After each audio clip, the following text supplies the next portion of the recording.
are talking Beyond Re-Animator from 2003, directed by Brian Usner, who of course directed part 2 and was a producer on the original. Now, the Re-Animator movies have this loose connectivity. I wouldn't say the continuity is all that tight in both parts 1 and 2. Towards the end of the movie, it looks like the main character, Herbert West, has been killed off, but here he is back. Now, this was an interesting movie in a number of ways. For me, this was the only film I hadn't actually seen before this review. I'd seen the previous two Re-Animator movies years ago, but I had never seen this one, so this was the first time watch for me. But in regards to the production, this one was actually made in Spain. So it's an entirely filmed in Spain, but it's meant to be in the States. That's where it's taking place. And this also isn't based directly off the works of H.P. Lovecraft. This movie, when it was being written, obviously the source material had run out at that point. So this was kind of an entirely new idea, and the script went through a number of different permeations. There was an original script where the president had died, and the Re-Animator was kind of brought in to reanimate the president of the United States, and Dr. Kane was going to be turning in state's evidence. That was all sort of scrapped. And instead we got a lower budget movie set entirely in a prison, with the only returning cast member being Jeffrey Combs as Herbert West. So the story that we've got takes place at some point after the original first two movies. He said he's been incarcerated for 13 years, but we actually have a prologue that shows us Herbert West getting arrested. So this will take place before the bulk of the third film, but after presumably parts 1 and 2, where one of his zombies gets out and kills this young teenage girl, and it's witnessed by this young boy. Now Herbert West has been imprisoned for that for 13 years, and in this prison a new doctor turns up, and he is actually quite keen to work with Herbert West because he is aware acutely about his past, and there's a reason why. And he meets this doctor, kind of meets this woman who's a reporter, played by the future Mrs.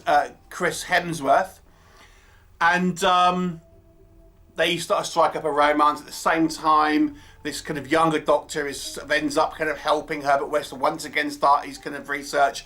And the kind of the wrinkle now is that West has discovered a way to increase the intelligence and kind of keep the personality a little more of subjects when they are reanimated. Now again, we're talking about the continuity because obviously Dr. Hill still had his personality when he was brought back in the other movies, but other ones didn't. So it's a little bit kind of hit and miss. But this is the kind of the crux of the story here. There's a second procedure that takes place after the reanimating fluid is put in that will kind of help these kind of people retain more of their personality. But it's not without some drawbacks. What will happen? You'll have to watch the movie and find out. So let's discuss what works. Once again, Jeffrey Combs is on point. This is really his signature role, Herbert West, and he once again gives this sort of in actual fact, I would say this particular movie, he's almost at his most creepy, because he's a little older now. The actor obviously has aged, and the character has aged, and he just seems a little bit more like done with the shit, so to speak.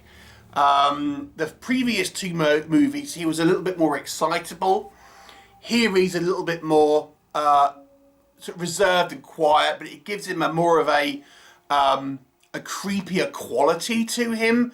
But he still has this kind of like morally complex sort of personality. So he's an interesting character because he's kind of portrayed as a protagonist, as he is in all three movies, but at the same time, really, he is the cause of all these problems, and ultimately, he does some sort of more villainous things in the movie as well, despite him really being framed as one of the protagonists. So I found that I continue to find the character in all three of these movies fairly consistent, and I do feel in actual fact this one he feels like he has evolved because A, he's older, and B, he's been in prison for a long time, but it evolves in a kind of a natural way. I think the movie benefits from being in quite a different setting from the previous two movies. It's obviously kind of all being shot in Spain in this kind of prison. So it gives a very sort of different feel, and also it has the element, obviously there's no escape here. You know, these people are kind of locked in, and you don't have quite the freedom of access to things that you might do out in the kind of the open world and stuff. So it adds an extra element, even though the movie still has some very familiar beats from the previous two movies. So there's that. I think the opening scene is excellent. This is the one we see our first zombie, and I have to say, for me, this initial zombie was the strongest one in the film. Very kind of gruesome and quite amusing, where this kind of zombie's trying to kind of drink this milk and stuff. It's a freaky scene, and I think VFX wise was the strongest kind of zombie kind of effect in the movie. And you know, the movie again tries to have a sort of a love story, you know, so that we have a kind of a little bit of a development for kind of our other characters, our kind of secondary protagonist, this doctor, and this kind of reporter who is this kind of love interest, and the three of them are framed as the protagonists. So, you know, it's the end of this movie is a kind of a prison riot, so there's kind of lots of action, there's quite a lot of cast members. Again, I presume obviously the reason why they filmed in Spain, or I think it was just co-financed by a Spanish production company, was probably because they got more bang for the buck there. So you do have quite a lot of kind of extras and things, maybe more so than you would have had to do if it was filmed in the States. So there is quite an extended sequence at the end with kind of a prison riot with kind of lots of chaos going on and kind of extras and stuff like that. And there's a scene which is quite memorable, whereas all these kind of zombies are all like have been hung with a noose, you know, all along the line. But because they're zombies, they're all sort of twitching around still, and it's quite a affecting scene in some ways. So what doesn't work in this film? Now there are elements, despite some fresh elements like this kind of prison setting, I do feel the movie does kind of retread some tried and tested ground. Like the secondary protagonist, this new doctor, I don't think he's quite as good a foil as Dr. Kane, played by Bruce Abbott in the first two movies, and it just feels like a little bit of a kind of like a copy, where the copy isn't quite as you know, as strong as the original, and it feels like a facsimile of that Bruce Abbott character. And he's really, I feel, doesn't have much charisma. Also, I have to say, I really didn't buy the romance. I mean, there has this romance angle in it, which was kind of a big part of the first two movies, really, but it feels a little more forced here. Like this doctor almost immediately falls in love with this reporter, and then he's like willing to kind of like give everything up for her, but he's only like met her a couple of days ago, and it's just a little bit sort of, I don't know whether I quite buy this. And this report only seems to be doing, you know, research in this, you know, writing about this prison and doing nothing else. It's just, I don't know, it wasn't quite buying it for me.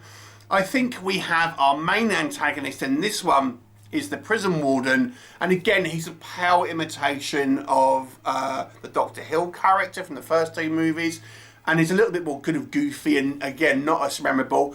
Also not as memorable outside of the initial zombie in the beginning prologue scene. I don't think the zombies are quite as interesting here. They're kind of like a little dialed down in regards to the over-the-top sort of VFX. There are a couple of interesting ones. There's one who's like just like a torso of a guy, but they're not quite as grotesque maybe as some of the other kind of like zombies and stuff from the previous two movies. So it feels like it's sort of dialed back a little bit. The acting is a little bit on the kind of the weaker side. Now again, this was filmed in Spain with a lot of Spanish actors for smaller parts, obviously speaking in English. Obviously not their native tongue, and as such I think some of the line delivery for some of the bit parts, the smaller players, isn't particularly strong, to be honest with you. And you sort of question why, if this is going to be taking place in the States, does everyone really have this kind of like Latino accent? It's a little bit kind of, a little bit odd, but there you go. And it really only takes place in this one location. You know, it doesn't really feel like it's this big finale to this kind of trilogy of movies. It almost feels like, in a way, it's a smaller scale, which it is. This budget was smaller in this one, but it's not like a crescendo where it kind of finishes this trilogy in a big payoff necessarily. It actually finishes on a little bit of a more of a, maybe not whimper, but certainly a quieter, less flashy movie than the kind of the other two. I don't think this is a bad film, and I think a lot of the heavy lifting is down to Jeffrey Combs, but I think the movie around it is weaker. Although without being terrible, I will give this one a 5 out of 10. Pretty serviceable, not bad, but I don't think it really holds a candle to the first one, and even not as good as the second, to be honest. Had this been not the first movie that was released, I really don't think the Re-Animator would have been as regarded, to be honest, because I think this is somewhat forgettable, if I'm honest. So 5 out of 10 for me. Have you seen it? What are your thoughts on it? Please leave me a comment, and I look forward to seeing you next time.